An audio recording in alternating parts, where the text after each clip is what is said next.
ത്രിയേക ദൈവത്തിന് സ്തുതി. Kizhakkambalam saint Peter's and saint Paul's Yakobaya Suriyani പള്ളിയുടെ കീഴിൽ പ്രവർത്തിക്കുന്ന എൽഡേഴ്സ് ഫോറത്തിന്റെ ആഭിമുഖ്യത്തിൽ മോർ കൗമ യൂത്ത് അസോസിയേഷനുമായിട്ട് സഹകരിച്ച് ഉണർവ് 2025 എന്ന പുതിയ ഒരു പ്രോഗ്രാം ആരംഭിക്കുകയാണ്.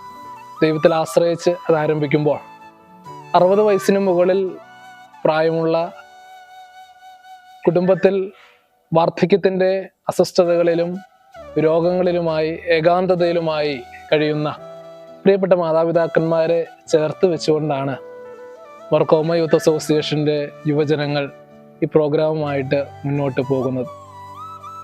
ഉണർവ് 2025 ഇടവകയുടെ എല്ലാവിധ പ്രാർത്ഥനാ സഹായങ്ങളും ആവശ്യപ്പെട്ടുകൊണ്ട് ഞങ്ങൾ ഈ പ്രോഗ്രാം ആരംഭിക്കുന്നു.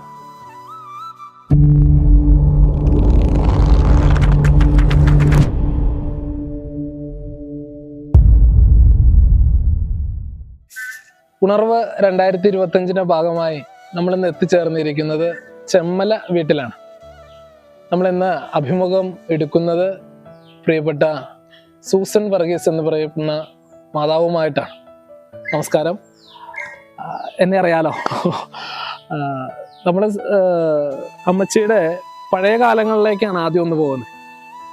പഴയ കാലത്ത് ഏത് വർഷമാണ് ജനിച്ചത്, എവിടെയാണ് പഴയ വീട്, എവിടെയായിരുന്നു, അപ്പൻ്റെ അമ്മയുടെയൊക്കെ പേരുകൾ, ആ കാര്യങ്ങളൊക്കെ ഒന്ന് പറയാമോ? ഞാൻ ജനിച്ചത് തുരുത്തുമ്മൽ എന്ന് പറയുന്ന ഒരു വീട്ടിലാണ്. അപ്പച്ചൻ്റെ പേര് ചാക്കോ, അമ്മയുടെ പേര് ഏലി. ഞാൻ എന്നെ മാമോദീസ മുക്കിയത് കോലഞ്ചേരി പള്ളി. എന്നെ ആദ്യമായിട്ട് സ്കൂളിൽ കൊണ്ട് ചേർത്തത് ഈ കിഴക്കമ്പലം സർക്കാർ സ്കൂളിലാണ്. അത് കഴിഞ്ഞ് ഹൈസ്കൂളിൽ സെൻറ്റ് ജോസഫ്സ് ഹൈസ്കൂളിൽ അവിടെ 9 ക്ലാസ് വരെ പഠിച്ചു. 9ാം ക്ലാസ്സിൽ പഠിച്ച് പരീക്ഷ കഴിഞ്ഞപ്പോഴേക്കും കല്യാണം കഴിച്ചു. കല്യാണം കഴിച്ചു കൊണ്ടുവന്നത് ചെമ്മല വീട്ടിലേക്ക്. അപ്പച്ചന്റെ പേരൊന്ന് പറയാമോ? വർഗീസ്. 3 പിള്ളേരുണ്ടായി. മൂത്തത് മോളി എന്നാണ് അവരുടെ പേര്. അവള് ഇവിടെ കുറിയദോസ് സ്കൂളിൽ പഠിപ്പിക്കുകയായിരുന്നു. അപ്പൊ 2 വർഷം മുന്നേ അവള് മരിച്ചുപോയി. രണ്ടാമത്തത് ഷാജ്, അവന് ഫൈനാൻസ്. മൂന്നാമത്തത് ജോർജ്, അവൻ മെഡിക്കൽ ഷോപ്പ് നടത്തുന്നു. പിന്നെ ജോർജന്റെ വീട്ടിലാണ് ഇപ്പോ അമ്മച്ചി താമസിക്കുന്നത്. ഇളയ മകന്റെ കൂടെയാണ്. അപ്പച്ചന് കൃഷിപ്പണി ആയിരുന്നു കാര്യങ്ങള്. നമുക്ക് അന്നുള്ള കാലം മുതൽ വിദ്യാഭ്യാസം, നമ്മുടെ ബാല്യകാലങ്ങള് ഇവിടെ കെട്ടിച്ച് കയറി വന്നു. അതിനുശേഷം ജീവിത പങ്കാളിയുമായിട്ട് ചേർന്ന് കൃഷി കാര്യങ്ങളായിട്ട് മുന്നോട്ട് പോകുന്നു. മക്കളുണ്ടാകുന്നു. മക്കളുടെ വിദ്യാഭ്യാസം, അവരുടെ വിവാഹം, കൊച്ചുമക്കൾ, ഇങ്ങനെയൊക്കെ ഈ ജീവിതം ഇന്ന് വരെ വന്ന് നിൽക്കുമ്പോൾ നമ്മുടെ മനസ്സിൽ ഇപ്പോഴും തങ്ങി നിൽക്കുന്ന എന്തെങ്കിലും കാര്യങ്ങൾ നമുക്ക് ഓർത്തെടുക്കാൻ പറ്റുന്നുണ്ടോ? സന്തോഷമായാലും സങ്കടമായാലും എങ്ങനെയായാലും പറഞ്ഞു. സന്തോഷമുള്ള കാര്യമാണോ പറയുന്നത്? സന്തോഷം പറഞ്ഞു. ആദ്യം നമുക്ക് സന്തോഷം കേൾക്കാം. എനിക്ക് ഏറ്റവും സന്തോഷം കിട്ടിയത് എന്നാന്ന് വെച്ചാൽ, എൻ്റെ അപ്പച്ചൻ ഈ സുവിശേഷ കാര്യങ്ങളിലൊക്കെ മുന്നിട്ടേക്കുന്ന ആളായിരുന്നു. അതുപോലെ അപ്പച്ചൻ മോണോട്ട യോഗത്തിനൊക്കെ എന്നെ കൊണ്ടുപോകാറുണ്ട്. അതുപോലെ ഇവിടെ വന്നിട്ടും എൻ്റെ ഭർത്താവും എനിക്ക് അതിനൊന്നും എതിര് നിന്നില്ല. എനിക്ക് സഹായിയായിരുന്നു. എവിടെയെങ്കിലുമൊക്കെ പ്രസംഗം കേൾക്കാൻ പോകണേനൊക്കെ ഒരു എതിർപ്പും ഉണ്ടായില്ല. അപ്പൊ അതെനിക്ക് വളരെ ഒരു സന്തോഷമായിരുന്നു. പിന്നെ ഈ യൂണിറ്റൊക്കെ തുടങ്ങിയപ്പോൾ യൂണിറ്റിലെ എല്ലാ കാര്യങ്ങളിലും ഒക്കെ പങ്കെടുക്കും ഒക്കെ ചെയ്ത അതൊക്കെ മനസ്സിന് വളരെ സന്തോഷം തന്നെ കാര്യമാണ്. ഞാൻ യൂണിറ്റിന് പോകുമ്പോ പറയും, അപ്പച്ച ഞാൻ കിടപ്പാറുന്നേ, ഞാൻ യൂണിറ്റിന് പോവാട്ടോ, അപ്പച്ചൻ പ്രാർത്ഥിക്കണോട്ടോ, ഞാൻ മത്സരങ്ങളിലൊക്കെ പങ്കുകൊള്ളണ്ടോ എന്ന് പറയുമ്പോൾ പ്രാർത്ഥിച്ചോളാന്ന് പറയും. എനിക്ക് സമ്മാനം കിട്ടുകയും ചെയ്യും. പോകുമ്പോ ഒക്കെ ഞാൻ അപ്പച്ചോട് പറഞ്ഞേച്ചു.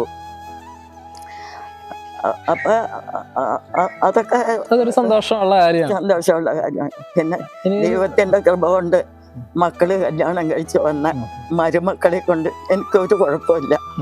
അവര് സ്വന്തം മക്കളെക്കാര് കൂടുതലായിട്ട് എന്നെ കരുതും, കൊണ്ടാക്കുകയും ചെയ്യും. അത് വലിയൊരു ഭാഗ്യമല്ലേ? പിന്നെ തീർച്ചയായിട്ടും അത് വലിയൊരു ദൈവാനുഗ്രഹമാണ് കാര്യങ്ങൾ.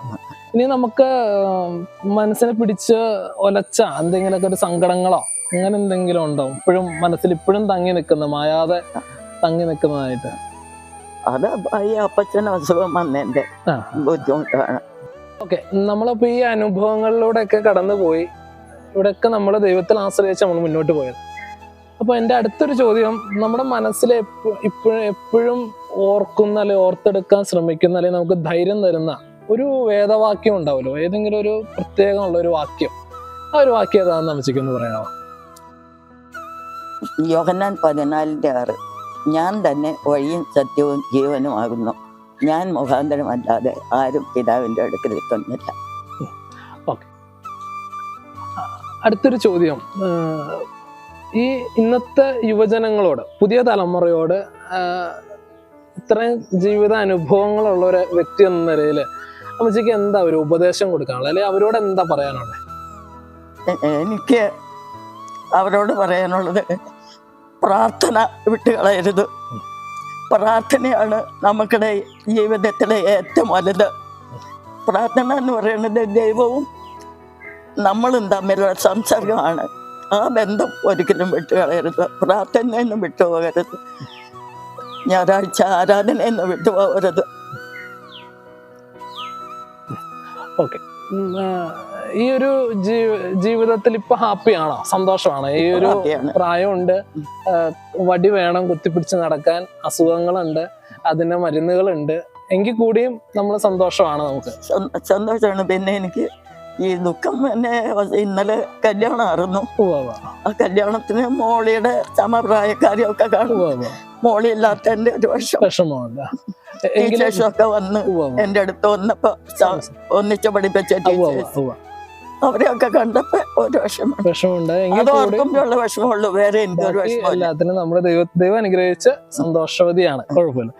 നമുക്കൊരു പാട്ടും കൂടി ഒന്ന് കേട്ട് നമുക്കിത് അവസാനിപ്പിക്കാം. ഒരു പാട്ടും കൂടി ഒരു യേശു എന്നടിസ്ഥാനം ആശയവനിലത്രേ ആശ്വാസത്തിൻ പൂർണ്ണത യേശുവിൽ കണ്ടേ ഞാനും ആശ്വാസത്തിൻ പൂർണ്ണത യേശുവിൽ കണ്ടേ ഞാനും എത്ര മധുരമാവൻ നാമമേനിക്കു പാർക്കാൻ ഓട്ടുവരുന്നോരോ മേൻ ആദ്യമാഞ്ഞു പോകുന്നു. അപ്പൊ അമ്മച്ചി, ഒത്തിരി സന്തോഷം ഇത്ര നേരം ഞങ്ങളോട് കൂടെ ആയിരുന്നതിലുള്ള ഒരു സന്തോഷമുണ്ട്. ദൈവം അനുഗ്രഹിക്കട്ടെ. ഈ വാർദ്ധക്യത്തിലും ഈ ഒരു അവശതയിലൊക്കെ ഞങ്ങളോടൊക്കെ ഇത്ര നേരം ഇരുന്ന് ഒരു മടുപ്പും കൂടാതെ ഞങ്ങളോട് കൂടെ സഹകരിച്ച് ഞങ്ങൾ ചോദിച്ച ചോദ്യങ്ങൾക്കൊക്കെ വളരെ ഭംഗിയായിട്ട് മറുപടി നൽകി ഒരു പാട്ടും ഞങ്ങൾക്ക് പാടിത്തന്നു. ഒത്തിരി സന്തോഷമുണ്ട്. ദൈവം അനുഗ്രഹിക്കട്ടെ. ദീർഘായുസ്സോടുകൂടി ഇരുന്ന് ആരോഗ്യത്തോടെ ഇരിക്കാൻ പ്രാർത്ഥിക്കാം. ഓക്കെ, സന്തോഷം. അപ്പോൾ പ്രിയമുള്ളവരെ, നമ്മൾ ഈ ഒരു എപ്പിസോഡ് ഇവിടെ അവസാനിപ്പിക്കുകയാണ്. മറ്റൊരു എപ്പിസോഡിൽ വീണ്ടും കാണാം എന്നുള്ളൊരു പ്രതീക്ഷയോടെ നിർത്തുന്നു. ദൈവം എല്ലാവരെയും അനുഗ്രഹിക്കട്ടെ.